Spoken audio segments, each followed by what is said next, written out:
ভারতের জাতীয় রাজনীতিতে নতুন এক আলোড়নের নাম এখন থালাপতি বিজয়।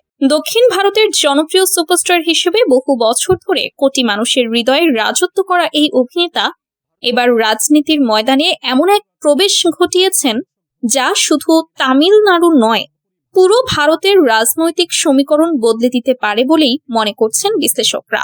সদ্য সমাপ্ত তামিলনাড়ু বিধানসভা নির্বাচনকে ঘিরে যে চিত্র উঠে আসছে তা বলছে রাজ্যের বহু দশকের চিরাচরিত দুই মেরুর রাজনীতিতে বড় ধরনের ধাক্কা লেগেছে। আর এই পরিবর্তনের কেন্দ্রে আছেন বিজয় এবং তার নতুন রাজনৈতিক দল তামিলাগা ভেট্রিকাজাগাম।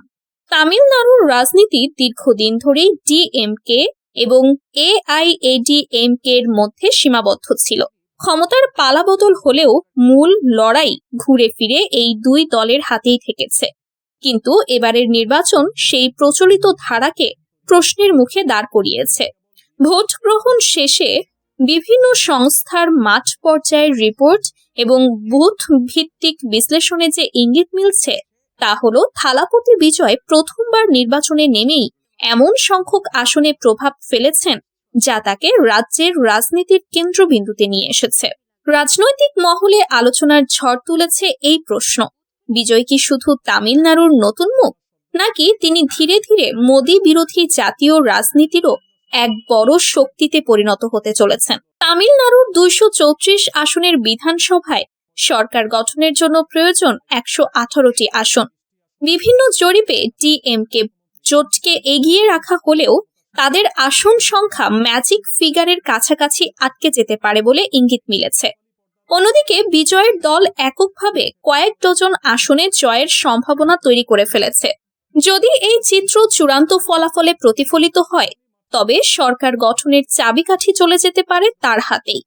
এখানেই শুরু হয়েছে জাতীয় রাজনৈতিক আলোচনা, কারণ তামিলনাড়ুর মতো বড় ও রাজনৈতিকভাবে গুরুত্বপূর্ণ একটি রাজ্যে যদি একজন নতুন নেতা প্রতিষ্ঠিত দুই আঞ্চলিক শক্তির মাঝখানে দাঁড়িয়ে কিং মেকার হয়ে উঠতে পারেন তবে তিনি ভবিষ্যতে জাতীয় রাজনীতিতেও গুরুত্বপূর্ণ ফ্যাক্টর হয়ে উঠবেন, এমনটাই মনে করছেন পর্যবেক্ষকরা।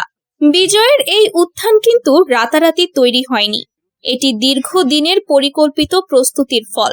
2009 সালের পর থেকে তার ফ্যান ক্লাবকে তিনি ধীরে ধীরে সামাজিক সংগঠনে রূপ দেন। বিনামূল্যে খাবার বিতরণ, শিক্ষা সহায়তা, দরিদ্র শিক্ষার্থীদের জন্য স্কুল পরিচালনা, রক্তদান কর্মসূচি, কম্পিউটার প্রশিক্ষণ, গ্রামীণ সহায়তা প্রকল্প সহ একাধিক সামাজিক কার্যক্রমের মাধ্যমে তিনি এমন এক তৃণমূল নেটওয়ার্ক গড়ে তোলেন যা পরবর্তীতে রাজনৈতিক সংগঠনে রূপান্তরিত হয়। ভারতের বহু রাজনৈতিক দল যেখানে কাগজে কলমে সাংগঠনিক শক্তির দাবি করে, সেখানে বিজয়ের এই বাস্তব ভিত্তিক মাঠ পর্যায়ের নেটওয়ার্ক তাকে শুরু থেকেই অন্যদের তুলনায় আলাদা সুবিধা দিয়েছে। রাজনৈতিক ভাষ্যকারদের মতে বিজয়ের সবচেয়ে বড় শক্তি তার জনপ্রিয়তা নয়, বরং সেই জনপ্রিয়তাকে সংগঠিত ভোট ব্যাংকে রূপান্তর করার দক্ষতা। তামিলনাড়ুর রাজনীতিতে ভাষা, সংস্কৃতি, রাজ্যের অধিকার এবং কেন্দ্রের সঙ্গে সম্পর্ক সব সময়ই গুরুত্বপূর্ণ ইস্যু। বিজয় এই প্রতিটি বিষয়েই অত্যন্ত স্পষ্ট অবস্থান নিয়েছেন। তিনি একাধিকবার কেন্দ্রীয় সরকারের নীতির সমালোচনা করেছেন এবং তামিল স্বার্থ রক্ষায় আপোষহীন থাকার বার্তা দিয়েছেন। বিশেষ করে হিন্দি চাপিয়ে দেওয়ার অভিযোগ, রাজ্যের আর্থিক অধিকার, শিক্ষানীতি এবং প্রশাসনিক কেন্দ্রীকরণের মতো ইস্যুতে তার বক্তব্য তরুণ প্রজন্মের মধ্যে প্রবল সাড়া ফেলেছে। এই অবস্থানই তাকে মোদি বিরোধী রাজনৈতিক শিবিরে সম্ভাব্য নতুন মুখ হিসেবে আলোচনায় নিয়ে এসেছে। কারণ বর্তমানে ভারতের বিরোধী রাজনীতির বড় সংকট হলো জাতীয় পর্যায়ে এমন কোনো নতুন ও জনপ্রিয় মুখের অভাব যিনি জনতার আবেগকে একই সঙ্গে আঞ্চলিক ও জাতীয় পর্যায়ে ছুঁতে পারেন। বিজয়ের ক্ষেত্রে সেই সম্ভাবনা দেখছেন অনেকে। বিশেষজ্ঞদের মতে তিনি যদি তামিলনাড়ুতে শক্ত অবস্থান তৈরি করতে পারেন তাহলে দক্ষিণ ভারতে বিজেপি বিরোধী রাজনীতির অন্যতম মুখ হয়ে উঠতে তার সময় লাগবে না। এবারের নির্বাচনে তরুণ ভোটারদের ভূমিকা ছিল অত্যন্ত গুরুত্বপূর্ণ। মাঠ পর্যায়ের রিপোর্ট বলছে, প্রথমবার ভোট দেওয়া বিপুল সংখ্যক তরুণ ভোটার বিজয়ের পক্ষে ঝুঁকেছেন। একই সঙ্গে নারী ভোটারদের মধ্যেও তার সমর্থন বেড়েছে উল্লেখযোগ্য হারে। এর বড় কারণ তার নির্বাচনী ইশতেহারে কর্মসংস্থান, শিক্ষা, নারী সুরক্ষা এবং ক্ষুদ্র ঋণ সহ বাস্তবমুখী প্রতিশ্রুতি।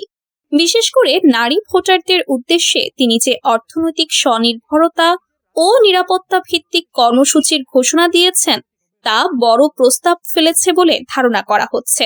তার জনসভাগুলোর চিত্রও ছিল ব্যতিক্রমী। সাধারণত সিনেমা তারকাদের সভায় ভক্তদের ভিড়কে রাজনৈতিক শক্তি হিসেবে ধরা হয় না, কিন্তু বিজয়ের সভায় দেখা গেছে ভিন্ন দৃশ্য। সেখানে শুধু তরুণ ভক্ত নয়, কৃষক, শ্রমজীবী, নারী, মধ্যবিত্ত চাকরিজীবী এবং শিক্ষিত পেশাজীবীদেরও ব্যাপক উপস্থিতি ছিল। এ থেকেই রাজনৈতিক দলগুলো বুঝতে শুরু করে বিজয়ের জনপ্রিয়তা আর কেবল বিনোদন জগতের মধ্যে সীমাবদ্ধ নেই। রাজনৈতিক বিশ্লেষকরা বলছেন, বিজয় এখন আবেগের নাম নয়, তিনি ধীরে ধীরে বিকল্প শাসন ব্যবস্থার প্রতীক হয়ে উঠছেন।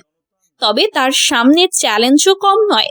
প্রথমত, নির্বাচনে ভালো ফল করলেও সরকার পরিচালনার মতো প্রশাসনিক অভিজ্ঞতা তার নেই। দ্বিতীয়ত, তামিলনাড়ুর রাজনীতি অত্যন্ত জটিল, যেখানে শুধু জনপ্রিয়তা দিয়ে দীর্ঘমেয়াদে টিকে থাকা কঠিন। তৃতীয়ত, জাতীয় রাজনীতিতে প্রভাব বিস্তার করতে হলে তাকে শুধু মোদি বিরোধী বক্তব্য দিলেই হবে না, একটি সুসংহত বৃহত্তর রাজনৈতিক দৃষ্টিভঙ্গিও দেখাতে হবে। তবুও বর্তমান বাস্তবতায় একটি বিষয় পরিষ্কার, ভারতের রাজনীতিতে নতুন এক শক্তির আবির্ভাব ঘটেছে। তামিলনাড়ুর মানুষ বহু বছর ধরে একই রাজনৈতিক বলয়ের মধ্যে ঘুরপাক খেয়েছেন। সেই ক্লান্তি, হতাশা এবং পরিবর্তনের আকাঙ্ক্ষা এবার বিজয়ের পক্ষে বড় ফ্যাক্টর হিসেবে কাজ করেছে। সাধারণ মানুষের কাছে তিনি এখন কেবল একজন অভিনেতা নন, বরং এক সম্ভাব্য পরিবর্তনের প্রতীক।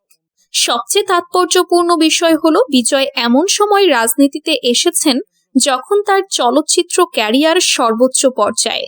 সাধারণত তারকারা ক্যারিয়ারের শেষ ভাগে রাজনীতিতে আসেন, কিন্তু বিজয় ক্যারিয়ারের শীর্ষে থেকেই রাজনীতিতে ঝাঁপ দিয়েছেন। এই সিদ্ধান্ত অনেক ভোটারের কাছে তার আত্মত্যাগ ও আন্তরিকতার প্রমাণ হিসেবে ধরা পড়েছে। ভারতের রাজনৈতিক ইতিহাসে সিনেমা থেকে রাজনীতিতে আসার নজির নতুন নয়। এমজিআর, জয়ললিতা, এনটিআর, চিরঞ্জীবী সহ বহু তারকা রাজনীতিতে এসেছেন, কিন্তু বিজয়ের ক্ষেত্রে পার্থক্য হলো তিনি এমন এক সময়ে এসেছেন যখন সোশ্যাল মিডিয়া, যুবশক্তি এবং রাজনৈতিক সচেতনতা তিনটি আগের যে কোনো সময়ের তুলনায় বেশি শক্তিশালী।